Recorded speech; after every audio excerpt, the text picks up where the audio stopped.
شکوہ کا آخری جو بند ہے نا بڑا کمال کا ہے اور اقبال کا نچوڑا ہے کلام کا. عقل ہے تیری سپر عشق ہے شمشیر تیری میرے درویش خلافت ہے جہانگیر تیری.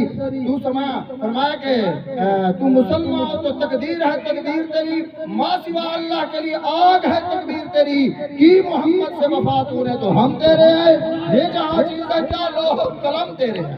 یہ شعر ہم بڑا سنتے ہیں.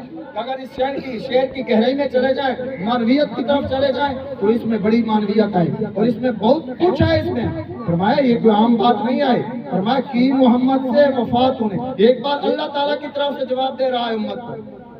اقبال شکوہ کرتا ہے اللہ تعالیٰ کی بارگاہ میں تو مالک یہ بندے جو نا تیرا شکوہ کرتے ہیں. یہ کہتے ہیں بدر میں تو فرشتے آئے فلسطین میں کیوں نہیں آئے. یہ کہتے ہیں بدر میں تو فرشتے آئے کشمیر میں کیوں نہیں آئے. یہ کہتے ہیں بدر میں تو فرشتے آئے جناب یہ افغانستان اور عراق بوسنیا چیچنیا میں کیوں نہیں آئے. فرمایا یہ تو تیرا شکوہ کرتے ہیں.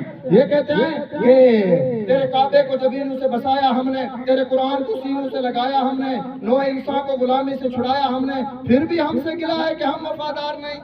اقبال کرتا ہے شکوہ پھر شکوے کا جواب دیتا ہے. جواب کیا دیتا ہے؟ جواب بڑا کمال دیتا ہے. اقبال فرماتے ہیں کہ نوح انسان کو غلامی سے چھڑایا کس نے میرے قرآن کو سینوں سے لگایا کس نے میرے کعبے کو زمین سے بسایا کس نے. وہ تھے آباد تمہارے پر تم کیا ہو ہاتھ پہ ہاتھ دھرے منتظر فردا ہو. فرمایا ایسے فرشتے نہیں آتے. اقبال کیسے فرشتے آتے ہیں؟ اقبال فرماتا ہے کہ فضائے بدر پیدا کر فضائے بدر پیدا کر فرشتے تیری نصرت کو اتار سکتے ہیں گردوں سے قطار اندر قطار. اب بھی فرمایا فرشتے ختم نہیں ہو گئے فرشتے آپ بھی آ سکتے ہیں لیکن تو بدر تو نہیں جا سکا. آپ بدر کی فضا تو پیدا کرنا فضائے بدر پیدا کر فرشتے تیری نصرت کو اتر سکتے ہیں گردوں سے قطار اندر قطار. تو یہ اقبال نے جو ہے نا شکوہ اور پھر جواب شکوہ بھی لکھا. تو جواب شکوہ کا آخری شعر یہ ہے کہ محمد سے وفات ہونے تو ہم تیرے ہیں. یہ ہم سے مراد اقبال نہیں یہ رب تعالیٰ کی طرف سے لکھ رہا ہے. فرمایا کہ اگر تم محمد عربی کے غلام بن گئے تو پھر یہ خدائی کیا خدا بھی تمہارا ہو جائے گا.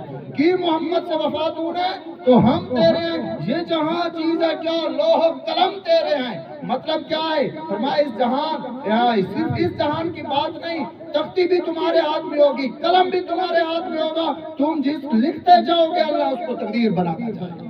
یہ مطلب ہے کہ محمد سے وفات ہونے تو ہم تیرے ہیں یہ جہاں چیز ہے کیا لوح قلم تیرے ہیں. بات فرماتے ہیں کہ کبھی اے نوجوان مسلم تدبر بھی کیا تم نے.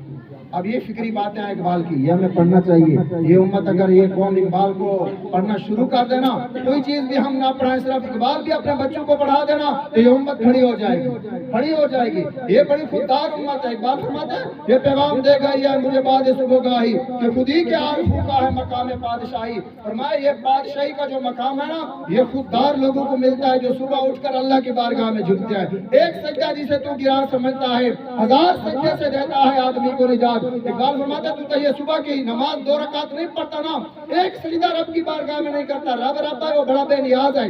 فرمایا جب رب کے آگے تو نہیں جھکتا نا پھر رب تجھے ہزار لوگوں کے سامنے جھکا دیتا ہے. لیکن اگر ادھر آ کے جھک گیا نا رب کی بارگاہ میں رب بڑا غیور ہے. رسول اللہ صلی اللہ علیہ وسلم فرماتے ہیں کہ اللہ تعالیٰ سے بڑھ کر کوئی غیرت مند نہیں ہے. پھر اللہ تعالیٰ اپنے سامنے جھکنے والوں کو کہیں جھکنے نہیں دیتا. اس لیے یہ خودداری یہ اسلام یہ سب کچھ ہم نے اپنے اسلاف سے سیکھنا ہے.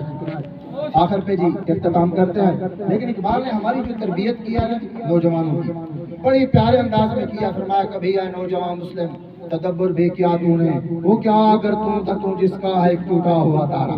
فرمایا تجھے پتا ہے کہ تو کن لوگوں کا ماننے والا ہے تو کن کی اولاد میں سے ہے. کبھی ہے نوجوان مسلم یہ کبھی تدبر کیا ہے کبھی سوچا بھی ہے. اقبال فرماتا ہے کہ وہ کیا کر دوں تھا تو جس کا ہے ایک ٹوٹا ہوا ستارہ.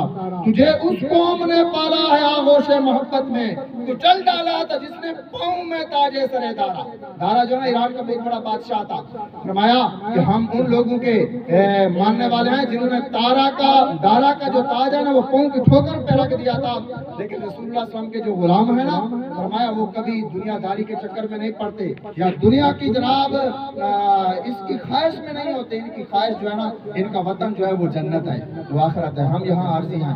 اور اقبال نے آخرت کے معاملے میں بھی موت کے حوالے سے بھی بڑی بڑی پیاری گفتگو کیا جب ان کی والدہ نے وصال فرمایا، پیارے گھر میں تھے، واپس آئے تو اقبال نے بڑا پیارے انداز میں یہ بھی آخرت کے بارے میں اقبال نے بڑی پیاری کی، ہر حوالے سے اقبال کو جس طرح بھی پڑھا جائے، اس کو دنیا کے حوالے سے پڑھا جائے، دین کے حوالے سے پڑھا جائے، آخرت کے حوالے سے پڑھا جائے، قرآن کے حوالے سے پڑھا جائے، عشق رسول کے حوالے سے پڑھا جائے، عقیدہ ختم نبوت ناموس رسالت کے حوالے سے پڑھا جائے، صحابہ کرام کی مبارک زندگیوں کے بارے میں پڑھا جائے، اہل بیت اطہار کے مبارک نفوس قدسیہ کے بارے میں پڑھا جائے، علماء کے بارے میں پڑھا جائے، جس حوالے سے